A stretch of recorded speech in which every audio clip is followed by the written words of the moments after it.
All right, dungeon masters, world builders, and lovers of the unexpected. Buckle up. Today's deep dive is going to be a wild ride as we explore some seriously unusual D&D potion effects, perfect for, shaking up your games and leaving your players flabbergasted. We're diving into the work of Paul Bello.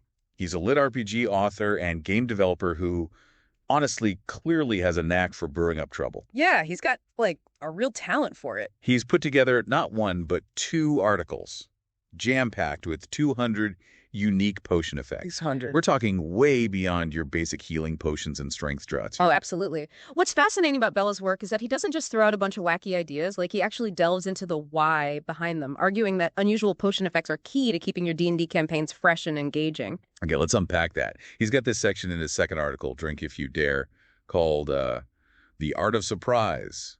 Why Unusual Potions Matter. What's he getting at there? Well, think about it. Predictability, even in a fantasy world, can get kind of boring. Makes sense. We all crave the unexpected, right? Those moments that make us sit up and take notice. Oh, for sure. When players know exactly what a potion will do, it becomes routine. But introduce an element of uncertainty, right? And suddenly every bubbling vial becomes a gamble. A source of both excitement and trepidation. It becomes a choice, right? Not just, do I need more hit points, but am I willing to risk drinking this thing if I don't know what it might do to me? Exactly. It forces players to think on their feet, to adapt their strategies, and to embrace the chaos. And that's where the real magic of D&D comes alive. 100%. And that's what Bello is serving up on a silver platter. Right. It's like a whole buffet of chaos, carefully curated for maximum impact. Yeah. He's got everything from the subtly strange to the downright bizarre. Oh, yeah. I was looking at his first article, 100 Fun Random Potion Effects Table for G&D 5e, and some of these had me laughing out loud. Number 24, for example. You drink the potion, and your body feels gassy.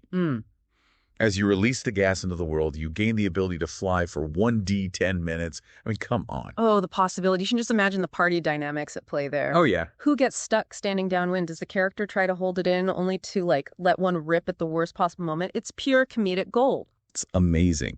And it's not just about the laughs, right? Some of these effects, while hilarious on the surface, could actually lead to some really interesting strategic decisions. Like, take number 34. Your body's eyes dry up and fall out. Yeah. You gain a gaze attack as a basilisk with a range of 30 feet. Your eyes grow back in 2 Bayard 20 days. Okay, first of all, for those who might not be familiar with basilisks, these are creatures that can turn you to stone with a single look. Yeah, no thanks. Now imagine your mild-mannered cleric suddenly wielding that kind of power. Talk about a high-risk, high-reward situation. Exactly. It becomes a question of risk assessment. Do you risk blinding yourself, even temporarily, for a potentially game-changing advantage? Do you save this potion for a desperate situation, or use it now and hope for the best? These are the kinds of dilemmas that can make your campaigns truly memorable. Oh, absolutely. And that's just scratching the surface of what Bello has cooked up. His second article, Drink If You Dare, dives into some even more impactful effects. These are less about the wacky side effects and more about creating these really unique tactical opportunities. Yeah, it's a good reminder that not every unusual potion needs to turn your players into walking punchlines. Right. Sometimes the most interesting effects are the ones that makes them really think about their actions and their resources. Case in point, this one from Drink If You Dare absolutely floored me. Effect number 23. A black potion which smells of death and decay. You will be immune to all damage, but cannot attack or be attacked. You are also completely immobile. Oh, that's a good one. It's a classic double-edged sword. Sure. On the one hand, you're completely invulnerable, but on the other hand, you're essentially a statue. Yeah, no more. The floor is lava in that character's future, unless, of course, they were already standing on something. See, this is what I'm talking about. It's not just about the effect itself. It's about how it forces players to get creative. Do they use this potion to escape certain death, to buy time for their allies to regroup? Or do they find themselves in an even more precarious situation because they can't move? So good. Okay, one more from Drink If You Dare, because I need to hear your take on it. Number 63, Super Smell. Oh, this one is intriguing. Says, this light, murky potion will make you smell danger before it's too late. For 104 hours, you will gain 1 perception when rolling initiative and 1 initiative when rolling perception. But the effect wears off after the first encounter with danger. It's like giving your players a premonition, but one that's directly tied to their character's senses. I love that it plays with the mechanics of the game in a really clever way. For those unfamiliar, in D&D, your initiative determines when you get to act in combat. A higher perception usually means you're more likely to notice things, like a hidden trap or an ambush waiting to happen. This potion cleverly links the two. So with super smell, they're not just more aware, but they might actually get to react faster because their senses are giving them an edge. Exactly. And the fact that it wears off after the first encounter adds a layer of tension. Oh, yeah. The players know this heightened awareness is temporary, so they'll be on high alert trying to sniff out trouble before it finds them. It encourages a completely different style of play.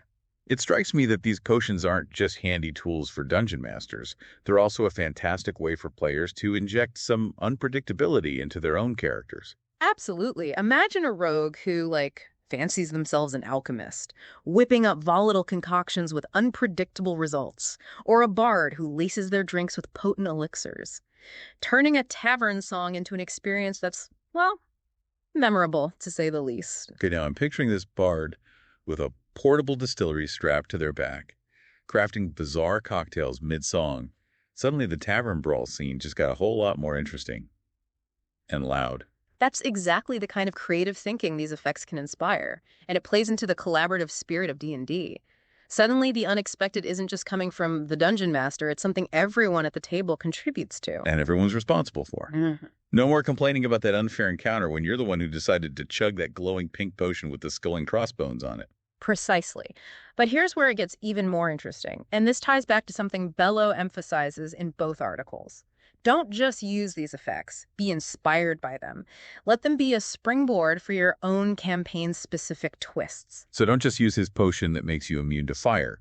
Come up with your own twist on it. Exactly. What if, in your campaign world, fire immunity also makes you highly allergic to water? Or maybe it amplifies your voice to an ear-splitting shriek. It's about taking those core concepts and twisting them to fit the themes and challenges already present in your campaign. I love that. What other examples can we brainstorm? Well, let's say your campaign features a powerful order of mages who communicate telepathically. What if there's a potion that grants temporary telepathy but also makes the drinker incredibly susceptible to suggestion? Talk about shaking up the party dynamics. That's amazing. It's not just a cool effect.